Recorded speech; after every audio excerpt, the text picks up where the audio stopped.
그것이 더 마음에 많이 와닿을 수 있을 것입니다. 또 하나는 우리의 죄가 얼마나 무서운 것인지를 알 수가 있습니다.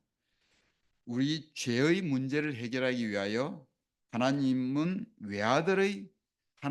외아들의 죽음을 필요로 했던 것입니다.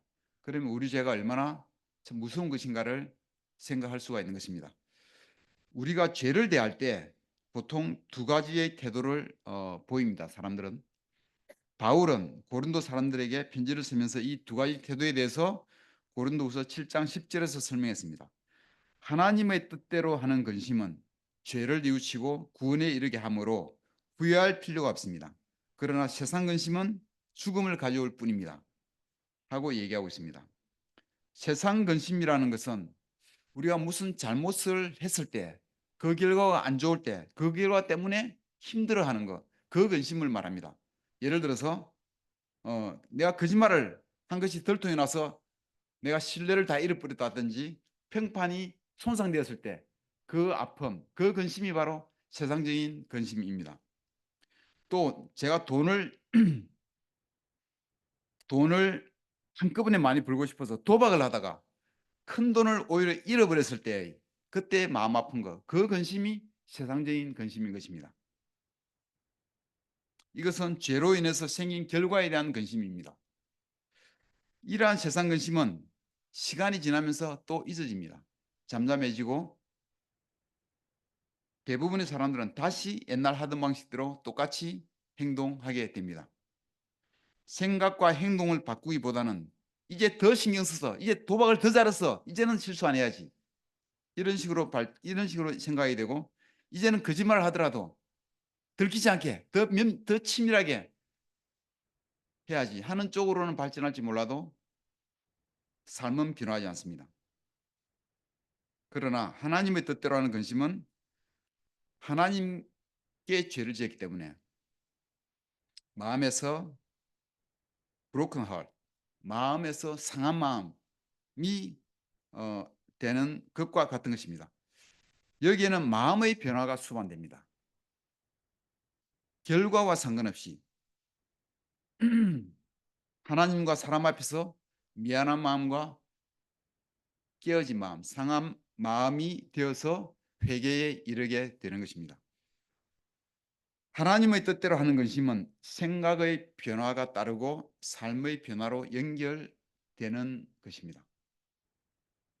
그것이 죄에 대한 올바른 태도입니다. 요한일서 1장 8절에 보면은 우리가 죄가 없다고 말하면 우리는 자기를 속이는 것이요 진리가 우리 속에 없는 것입니다. 하고 말하고 있습니다. 자기의 죄를 직면하는 것은 쉬운 일이 아닙니다. 누구나 자기의 죄를 보는 것은 힘들어하고 잘 보지 않으려고 합니다. 의식적이든 무의식적이든 잘 보지 않으려고 합니다. 다른 사람들의 죄는 너무나 잘 봐요. 다른 사람들의 죄에 비하면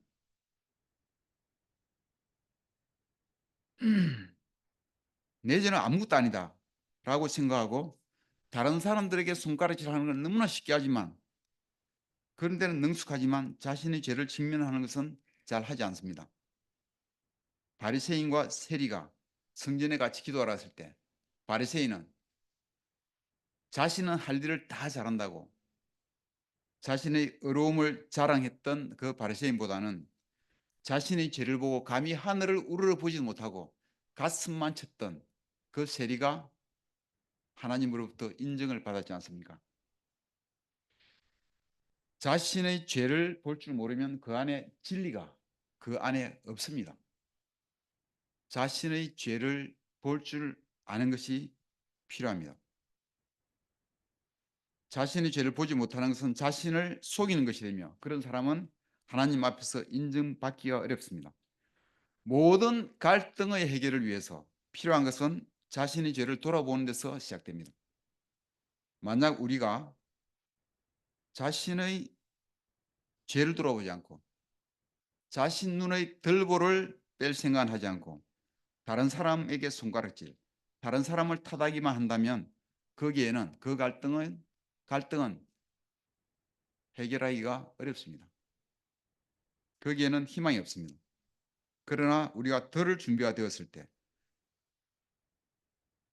자신의 덜보를 빼려고 하고 덜 준비가 되었을 때 해결의 실마리를 찾을 수가 있습니다.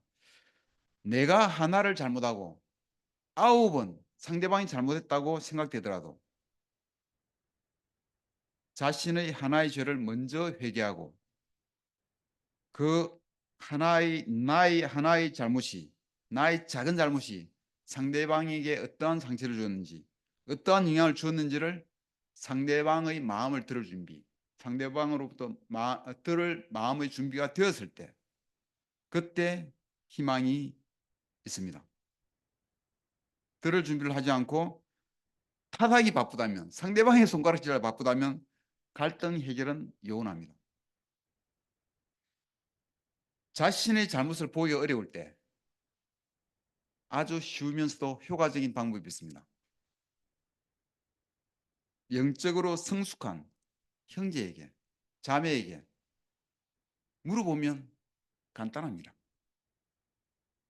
자기가 자신의 죄를 보는 것은 너무나 혼란스럽고 어렵고 복잡하게 할 수 있지만 나를 잘 아는 영적으로 성숙한 형제나 자매에게 내가 무엇을 이러이러한 일에 대해서 내가 무엇을 바꾸면 좋을지, 내가 네 생각에 내가 어떤 무엇이 잘못되어 있는 것 같으냐고 도움을 구하면, 권고를 구하면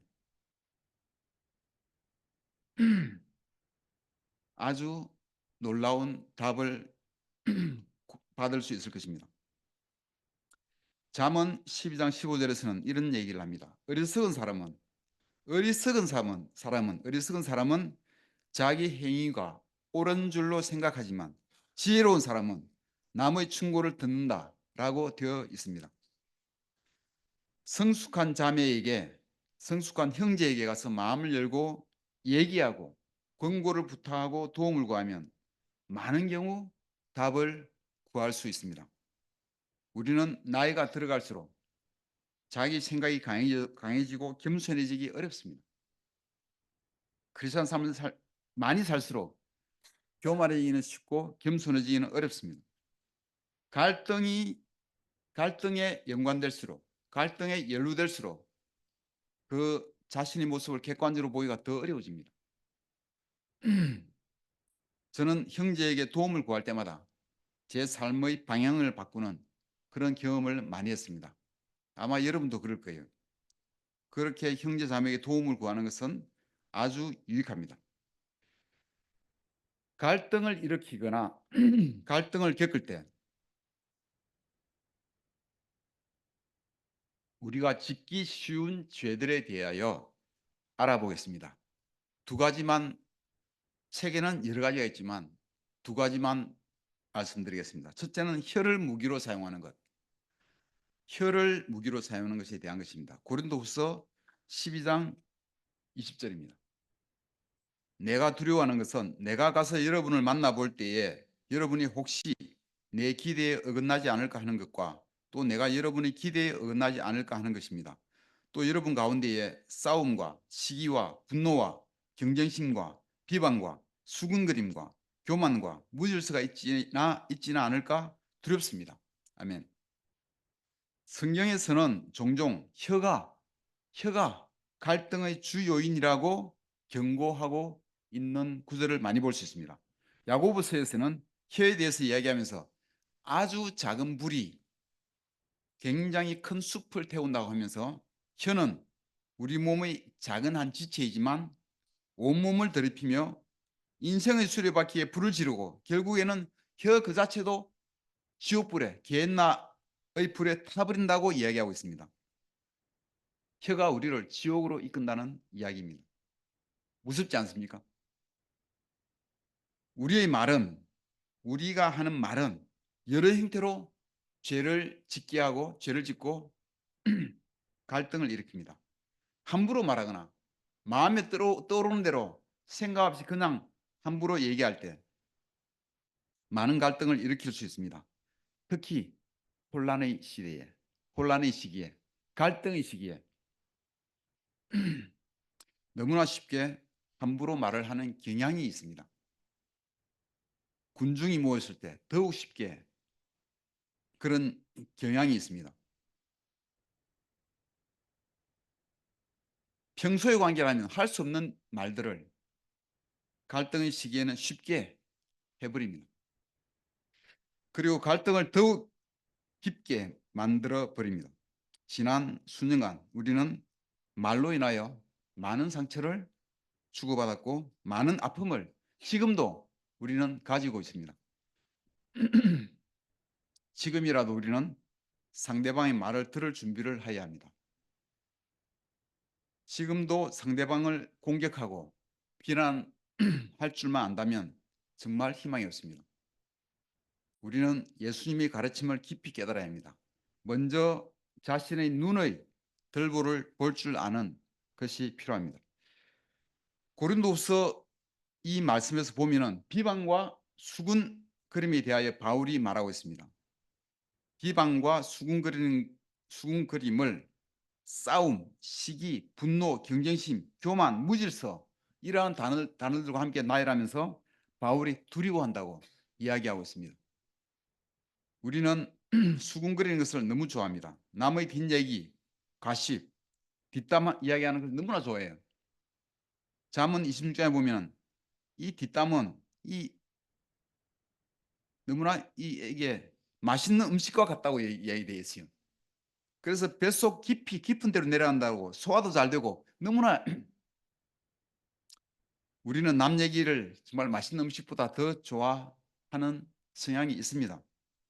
남 얘기를 하다 보면 뒷담 이야기 하다 보면 재미있고 흥미있고 시간 가는 줄 모릅니다.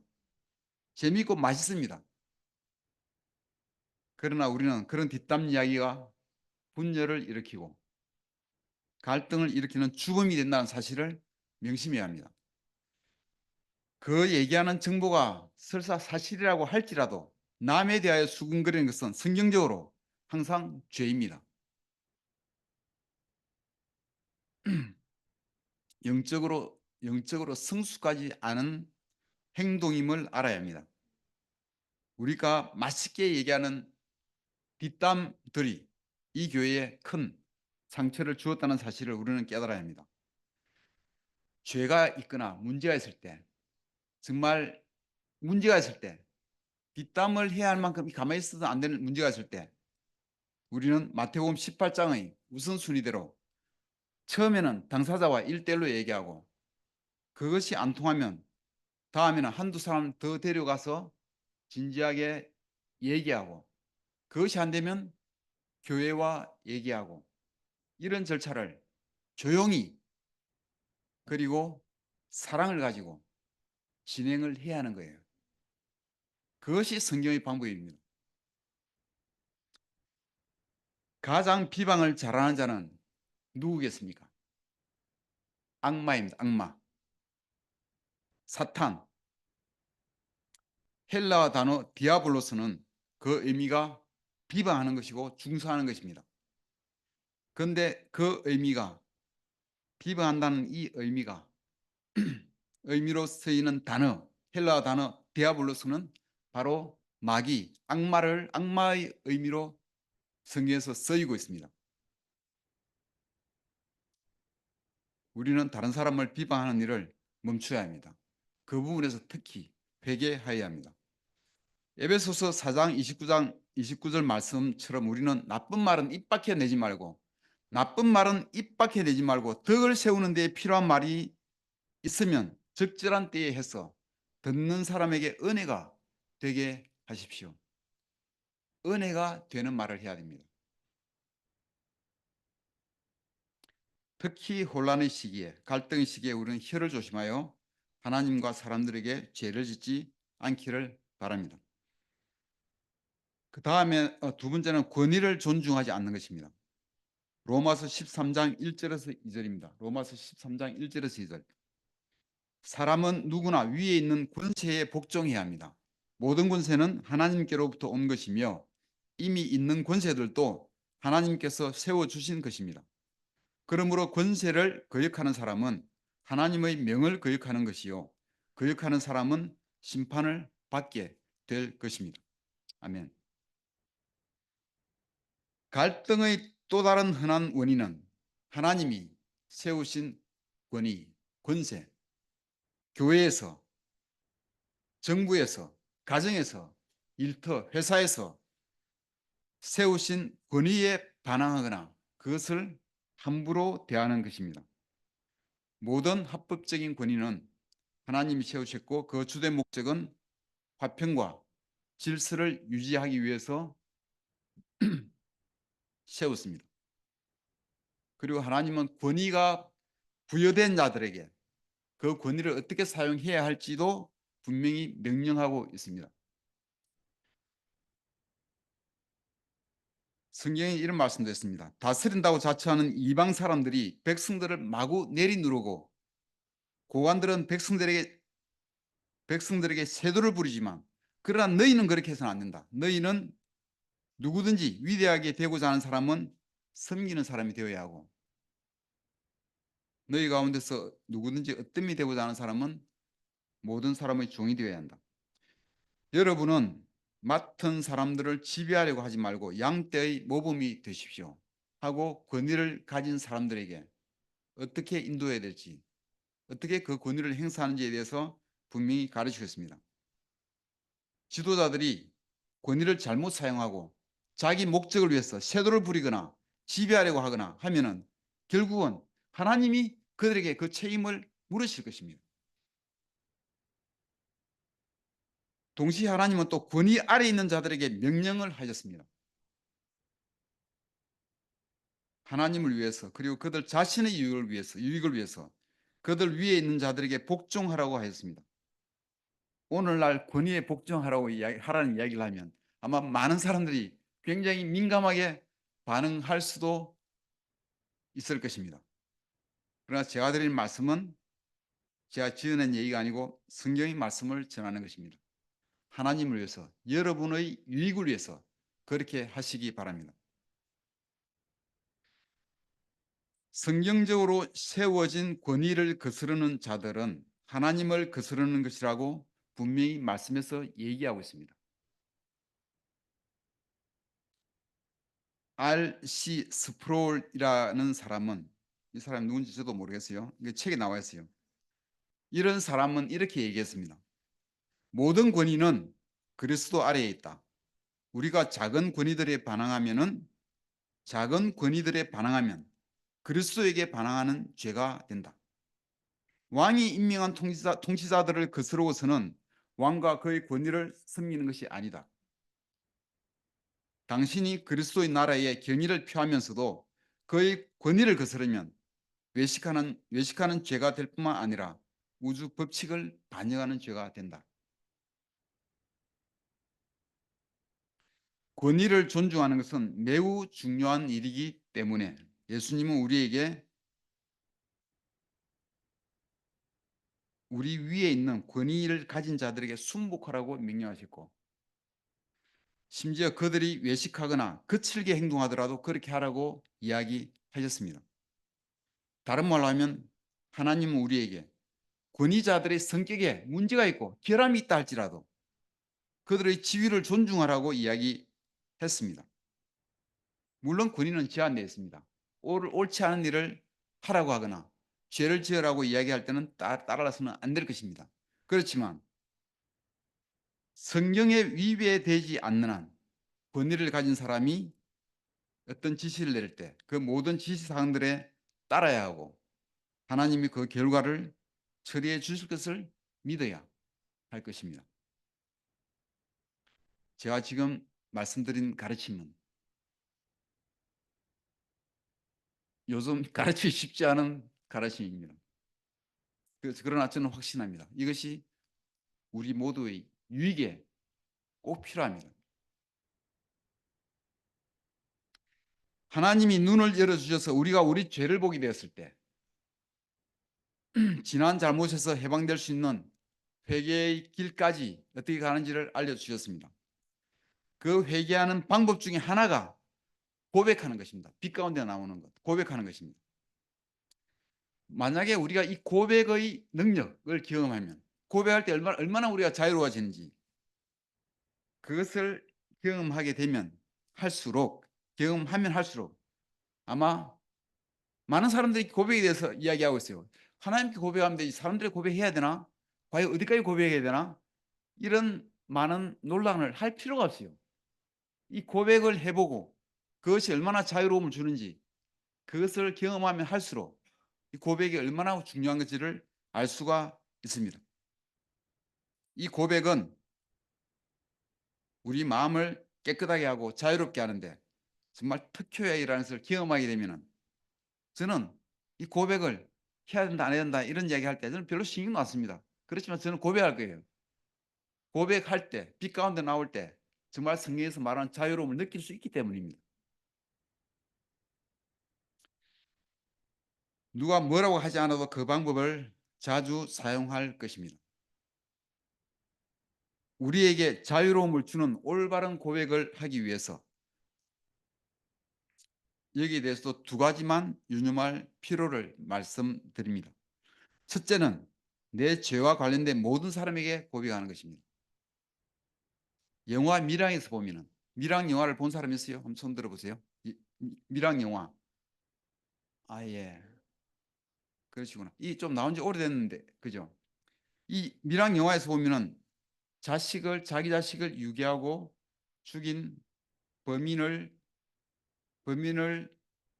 오랜 기도 끝에 용서하기로 결정하고 이 어머니 전도연이가 감옥에 면회를 갑니다. 범인이 갇힌 감옥에 그 마음에서 용서하기를 결정하고 갑니다. 그런데 그 범인은 만나봤을 때 면회를 했을 때 그 범인은 자신이 이미 하나님에게서 용서받았다면서 희죽이 웃는 모습을 보입니다. 그 모습을 보고 전도연은 미쳐버립니다. 내가 용서하지 않았는데 어떻게 하나님이 죄를 용서할 수 있단 말인가? 내가 용서하지 않았는데 이렇게 하면서 하나님에 대한 원망이 생기고 완전히 이렇게 방황을 하게 됩니다. 그 범인이 진정한 회개를 몰랐던 거예요. 진정한 회개를 한 자라면 하나님께 용서를 비는 것뿐만 아니라 그 당사자인 자기가 상처 준 사람에게 고백하고 용서를 구해야 하는 거예요. 진정한 이 고백, 회개에 대해서 몰랐던 거예요. 자신이 죄로 말미암아 상처 입은 사람에게 고백하고 용서를 구하는 것이 진정한 회개입니다. 두 번째는 우리가 고백할 때 피해야 할 말이 있습니다. 그 말이 뭔지 아십니까? 자기 죄를 고백하고 이 단서를 붙이는 사람이 있어요. 그런데, 그런데, 그런데란 말을 붙이는 순간 그 고백은 이미 망쳐버릴 가능성이 아주 많아집니다. 그런데 다음에 나오는 말은 대부분 다른 사람을 탓하거나 자신의 죄를 합리화하거나 자신의 죄를 최소화하거나 핑계를 댈 때 주로 쓰는 말입니다. 그런데 내가 네 마음을 상하게 해서 미안해. 그런데 그때는 네가 정말 나를 화나게 했어. 내가 잘못했어. 이것은 내 잘못이야. 내가 잘못했어. 그런데 예전에 너도 그랬잖아. 사울도 사무엘로부터 책망을 받고 고백했습니다. 제가 죄를 지었습니다. 그런데 사실은 하나님께 제물로 바치려고 양떼와 소떼를 살려두었습니다. 그런데 그런데가 진정한 회개를 못하게 만듭니다. 오래전에 제가 형제들끼리 그룹 시간을 보내면서 어떤 형제가 자신의 죄를 고백했습니다. 고백하고 그런데란 말을 덧붙였습니다. 내가 이런 지분한 죄를 지었는데 그런데 뭐 상황이 이렇게 했다고 말을 했어요. 그 말을 듣고 있던 한 인도자가 그 다음 말을 붙이지 말라고 그냥 내가 이러한 죄를 지었습니다. 됐지. 그래서 끝내라고 그냥 이렇게 얘기했습니다. 그 죄를 고백했던 형제와 그 조언을 준 형제는 지금 둘 다 교회에서 인도자 역할을 하면서 잘 지내고 있습니다. 그런데라는 말을 붙이지 않고 그냥 내가 이러한 죄를 지었습니다. 내가 너한테 이러한 상처를 주었습니다. 미안합니다.